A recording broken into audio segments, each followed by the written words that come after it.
Salut à tous, on se retrouve pour une nouvelle vidéo pour fabriquer ce machin. Pour fabriquer cet engin, il vous faudra un vélo.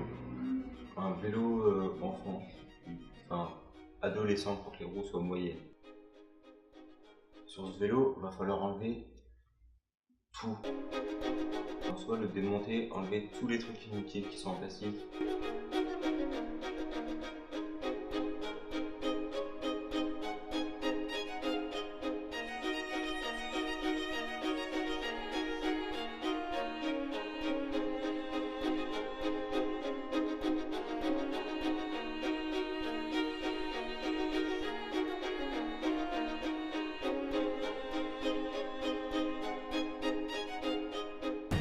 On va garder juste la fourche. On garde la fourche juste là avec le guidon, la fourche, les roues. Et on vient de couper à la disqueuse l'arrière.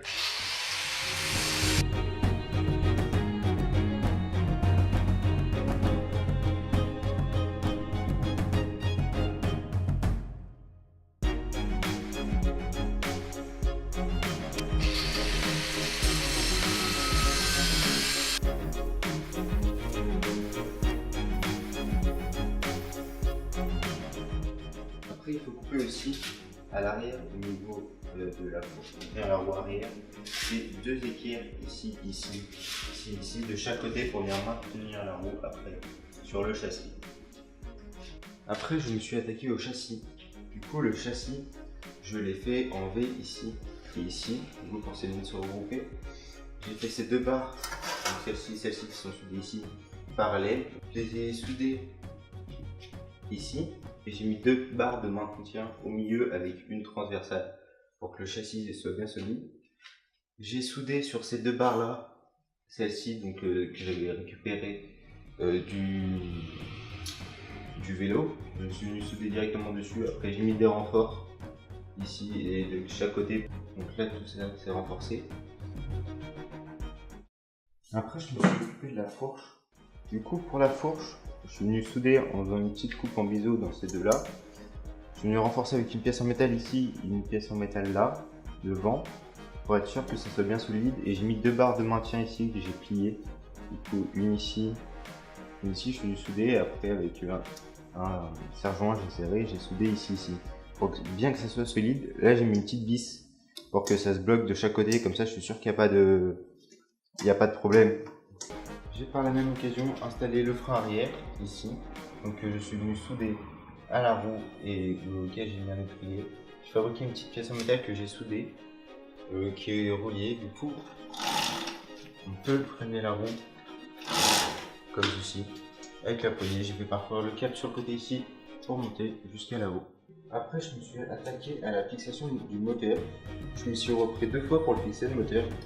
Parce qu'au début, je l'avais fixé sur, vous voyez, les deux cales ici et ici, donc du châssis directement.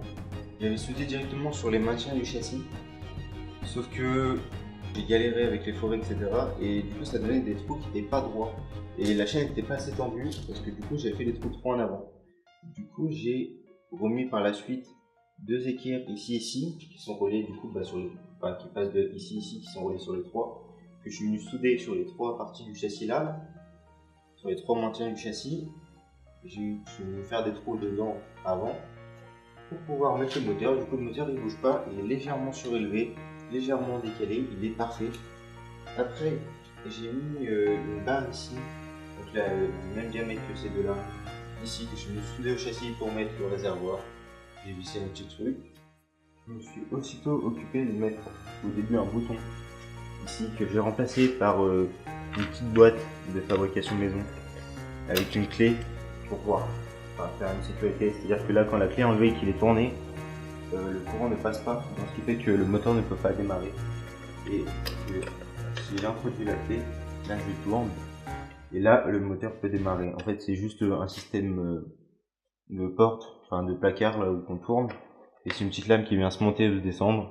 Et quand elle est dans cette position là, elle vient toucher un contact qui fait contact entre les deux fils, donc entre le fil qui sort du moteur, celui-là, et ce deux là que je suis venu relier à la carcasse du moteur, parce que du coup il y a un fil pour cette possibilité d'éteindre le moteur. Et comme autre possibilité pour éteindre le moteur, On a ce bouton là, qui est pareil, est relié à la carcasse, au moteur et au fil. Ça c'est pour éteindre quand on conduit. J'ai aussi fabriqué un système pour le frein avant. Du coup, où là, sur l'avant, je suis venu souder une petite équerre ici, une petite ici aussi, où je suis venu relier au câble. Et donc j'ai soudé directement le disque sur une petite partie en métal que j'ai coupé, que je suis venu souder sur la roue. Dans l'installation du frein avant, j'ai dû modifier la fourche parce que la fourche était trop serrée. Du coup, je pouvais pas mettre l'étrier avec la plaquette tout ici. Sinon, bah, l'étrier venait taper contre les rayons. Du coup, j'ai pris un kit de voiture que je suis venu mettre entre les deux fourches. J'ai chauffé les fourches avec un chalumeau. Et comme ça, j'ai pu détendre pour créer de l'espace. J'ai mis des petites rondelles ici, pour tenir la roue, pour bien la centrer. Et là, j'ai mis mon étrier avec mon frein. Ainsi, je peux faire tourner la roue et freiner. Voilà.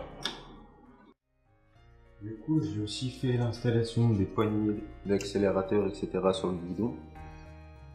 À droite, j'ai mis la poignée d'accélérateur, comme ceci. Donc le câble est par ici. J'ai mis des petites rondelles, enfin des écrous plutôt, des tout petits écrous sur les côtés du châssis pour venir mettre les câbles et faire une fixation pour permettre de tendre le câble. J'ai aussi mis les câbles pour le bouton ici, donc que j'ai mis avec ces bons petits riselets des familles. Pareil, le frein avant, il part là, et le frein arrière ici. Donc j'ai fait l'installation du guidon, voir un peu de la position pour mettre les freins en étant debout. Je me suis aussi occupé de faire le câblage entre le réservoir, le petit interrupteur pour couper l'arrivée d'essence, le filtre à essence et le carburateur. A savoir que le carburateur, va falloir un peu le bricoler au début pour faire tourner le moteur, faire des tests. Au début, j'ai fait pas mal de tests pour pouvoir que le moteur tourne correctement, etc. Parce qu'il y avait des pièces qui manquaient dans le carburateur, donc j'ai dû bricoler un peu des pièces. Après, sur le moteur, j'ai fait une autre modification ici pour tenir la chaîne. Vu que la chaîne, normalement, le moteur, faudrait le mettre plus haut que la roue, et moi, je l'ai mis plus bas que le milieu de la roue. Du coup, bah, la chaîne, elle monte alors que l'encoche a été faite pour que la chaîne descende. Donc, j'ai dû couper un peu ici et en dessous. C'est de l'alu, du coup, ça se fait plutôt facilement. Après, du coup, j'ai installé le câble d'accélérateur dans le carburateur. Enfin, je l'ai fixé, logique. Je l'ai fait partir sur le côté, j'ai mis du coup les gaines. Pour l'essence, c'est un mélange.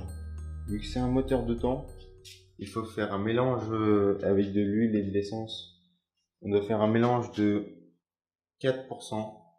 Donc, je me suis fait avec 1 litre d'essence, une petite bouteille où j'ai mélangé 40 millilitres d'huile dans 1 litre d'essence. Après, j'ai dû acheter quelque chose que je n'avais pas prévu, c'est-à-dire le kit chaîne. C'est-à-dire que j'avais déjà acheté une chaîne au début, sauf que j'ai mis le moteur vachement loin de la roue. J'ai dû acheter une deuxième chaîne identique pour pouvoir rallonger la roue. J'ai aussi changé ça pour en mettre un plus grand avec plus de dents que je suis venu souder sur. Donc j'ai enlevé tous les pignons qu'il y avait avant du vélo, toutes les vitesses qu'il y avait, je les ai enlevées. J'ai tout fait sauter pour juste mettre ça et souder et mettre parallèle à l'alignement du moteur. J'ai bien tout soudé à la roue pour que surtout ça ne bouge pas parce qu'il y a énormément de tours et du coup il y a énormément de force ici. Je suis venu fixer ma roue avec mes écrous d'origine. J'ai fait les petites adaptations ici, en sachant que celui-là j'étais obligé de le recouper pour le décaler, pour laisser de la place à la chaîne pour pas que ça vienne taper. J'ai aussi installé de part et d'autre de mon engin à moteur des supports pour mettre les pieds. Donc j'ai fixé des grandes barres qui traversent le châssis de là à là, une grande barre là et une traversale de chaque côté. Je vais fixer des plaques en métal au-dessus. Je suis venu fixer avec des boulons et des écrous. Après tout ça, je me suis occupé du pot d'échappement que je suis venu mettre sur le côté à droite et le passer en dessous du châssis et au niveau du moteur. J'ai dû couper le pot d'échappement au milieu pour le rallonger avec un tuyau, avec même deux tuyaux un tuyau pour le rallonger comme ça et pour le décaler. Je suis venu visser du coup tout ça au moteur et j'ai fait un joint, une espèce de joint en métal ou plutôt c'est plus une grosse rondelle entre les deux parties pour que ça soit bien jointé. J'ai mis une pâte pour les pots d'échappement quand ils sont percés. C'est une pâte qui durcit, qui devient grise noire et ça bouge tous les trous. Et pareil, le pot d'échappement, je l'ai soudé un peu à l'arrache, du coup j'ai mis plein de cette pâte pour qu'il soit bien étanche et qu'il n'y ait aucun problème de bruit et de fumée qui parte n'importe comment. J'ai finalisé mon bricolage, mon projet par une couche de peinture noire. Du coup j'ai tout peint à la bombe en noir. Et le pot d'échappement, je l'ai peint en noir, mais avec une peinture qui résiste à 600 degrés pour éviter les problèmes de peinture.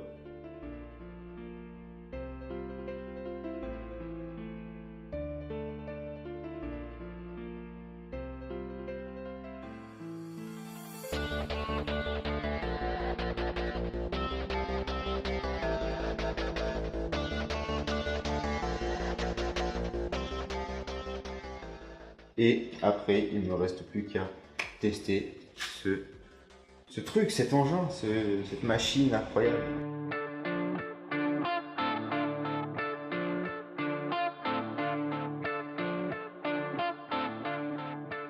Je vous ferai dans une prochaine vidéo, une vidéo avec beaucoup plus de tests, des tests de moteur, des tests pour voir comment il va rouler.